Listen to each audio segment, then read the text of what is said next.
அவர் என்ன செஞ்சாரா? ஒரு சுத்திகரிப்பு தேவை அப்படின்னு உலகத்துல இயேசு என்ற ஒரு தேவ மனிதன் வந்தார். அவர் தேவகுமாரனாய் வந்தார். அந்த தேவகுமாரனாய் இயேசு கிறிஸ்து சொல்றாரு, வாசிக்கலாம். அவர் ஒளியாய் இருக்கிறார். அவர் ஒளியாய் இருக்கிறார். நாமும் ஒளியிலே நடந்தோம். நாம ஒளியிலே நடந்தோம். ஒருவர் ஐக்கியப்பட்டு இருப்போம். அவருடைய குமாரனாகிய இயேசு அவருடைய குமாரனாகிய இயேசு கிறிஸ்துவின் ரத்தம் சகல பாவங்களை நீக்கி நம்மை சுத்திகரிக்கிறது. யாருடைய ரத்தம்? அந்த இயேசு யாரு? அவர் கண்ணீர் வயிற்றிலே பிறந்து வந்தார். ஆமென். அல்லேலூயா. நீங்கள் மத்திய சுவிசேஷம் 1ஆம் அதிகாரம் 21ஆம் வசனத்தை வாசிக்கின்ற பொழுது அங்கே சொல்லப்பட்டிருக்கிறது, மத்திய 1:21, அவள் ஒரு குமாரனை பெறுவாள், பேரிந்தவராக,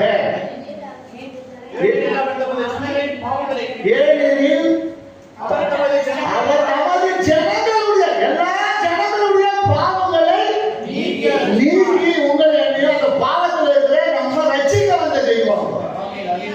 அல்லேலூயா. அவர் ஒரு மதத்தை ஸ்தாபிக்க வரவில்லை, ஒரு இனத்தை ஸ்தாபிக்க வரவில்லை, அவர் ஒரு ராஜாவை உலகத்துக்கு வரவில்லை, அவர் மனுஷனை ஜாதியை உண்டாக்க வரவில்லை. எதுக்காக வந்தாரு? இப்படி பாவத்தில் இருக்கிற சொன்ன சொன்னார். அவர் என்ன செஞ்சாரு? நம்முடைய ஜனங்களுடைய அவரால் உண்டாக்கப்பட்ட மனுஷர்கள் கோணல் கொள்ளை போய்விட்டார்கள், பாவம் செய்ய போய்விட்டார்கள், செம்மையாய் வாழ்வதை விட்டு விட்டு அழகாய் தேவன் ஒரு மனிதனை அழகாய் உண்டாக்கினார், செம்மையான உண்டாக்கினார், மகிமையாக உண்டாக்கினார், அவருக்கு ஏற்றபடி உண்டாக்கினார். ஆனால் அந்த மனிதன் என்ன செய்தான் என்று சொன்னால், அவன் தவறான வழியில பாவ வழியில போனதுனாலே அந்த மனிதனுடைய பாவத்தை நீக்கி யார் ரட்சிக்க வந்தவர் தான் இயேசு கிறிஸ்து.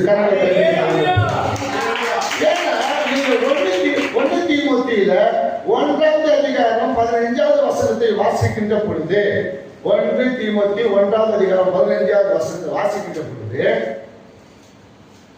பாவிகளை ரட்சிக்க